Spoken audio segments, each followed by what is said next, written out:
বাংলাদেশ এখন সন্ত্রাসের দেশ, চাঁদাবাজির দেশ, হত্যাকাণ্ডের দেশ, অবৈধ ক্ষমতা দখলকারীর হাতে বাংলাদেশ আজকে সেই সুনাম সম্পূর্ণভাবে নস্যাৎ হয়ে গেছে। বাংলাদেশ এখন ধ্বংসের পথে। সারা বাংলাদেশ এখন চলছে, জেলা উপজেলা ইউনিয়ন পর্যন্ত মামলা দিয়ে হয়রানি করা হবে অথবা আগুন দিয়ে পুড়িয়ে দেওয়া হবে। এই দুটি কাজই তারা করতে পারে। বাংলাদেশে কারো কথা বলার অধিকার নাই। কোনো সংবাদপত্র অথবা টেলিভিশন কেউ কোনো নিউজ দিতে পারবে না। চরম মানবাধিকার লঙ্ঘনের মধ্যে দিয়ে বাংলাদেশটা চলছে। এই ধরনের একটা অন্ধকার যুগের দিকে আমাদের দেশটাকে ঠেলে দিচ্ছে, দেশের মানুষকে ঠেলে দিচ্ছে।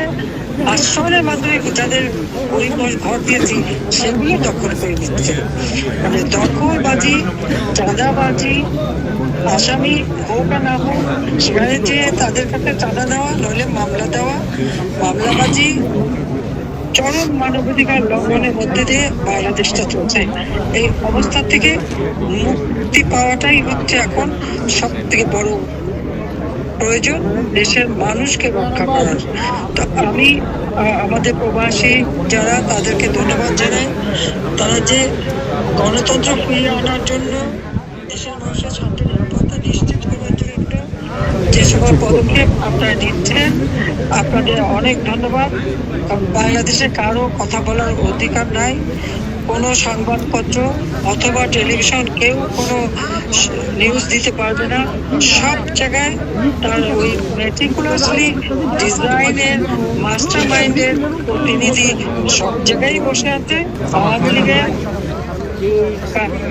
লক্ষাধিক নেতা কর্মী তাদের বাড়ি ঘর পুড়ে অঙ্গার হয়ে গেছে এবং যার ভুক্তভোগী আমাদের অনেকে প্রবাসীও।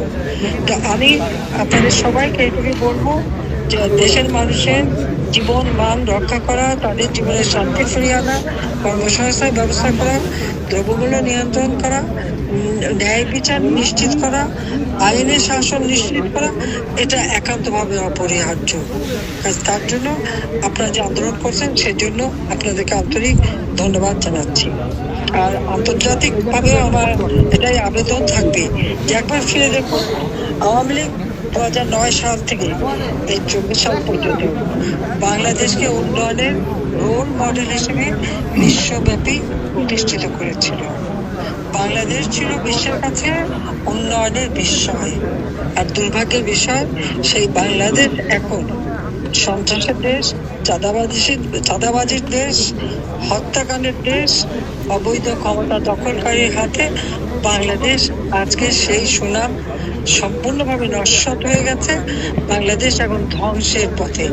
এই ধ্বংসের হাত থেকে দেশ ও জাতিকে সকলে মিলে রক্ষা করতে হবে, সেটাই আমার সকলের কাছে আবেদন। সবথেকে দুঃখের বিষয়, জাতির পিতার নাম মুছে ফেলা, তারকে অপমান করা। ওই 32 নম্বর আমাদের 2 বোনের ওই সম্পত্তি আমরা নিজেরা ভোগ করিনি, আমরা ট্রাস্ট করে জনগণকে দান করে দিয়েছিলাম।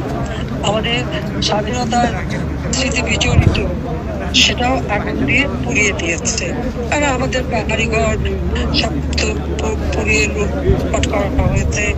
কাজে সারা দেশের মানুষেরই যখন সব কিছু গেছে, এটা নিয়ে আমাদের কোনো আফসোস নাই। আফসোস একটাই, যে দেশটাকে সোনার বাংলা করে তোলার পথে আমরা এগিয়ে নিয়ে যাচ্ছিলাম, দ্রুততার সাথে বাংলাদেশের মানুষের জীবন বা কোনো অংশ কোথাও হাঁকা ছিল না, কোথাও বেকাবেচি ছিল না। মানুষের জীবনে স্বস্তি ফিরে এসেছিল, সেটাকেই নস্যাৎ করেছে। এবং সাধারণ মানুষ, সাংবাদিক, সংস্কৃতিসেবী, সংখ্যালঘু সম্প্রদায়, ব্যবসায়ী সম্প্রদায়, প্রত্যেকেই আজকের জীবনে হাহাকার। দিতে হবে, এটাই আমার একমাত্র বক্তব্য। সবাইকে ধন্যবাদ জানাচ্ছি। জয় বাংলা, জয়।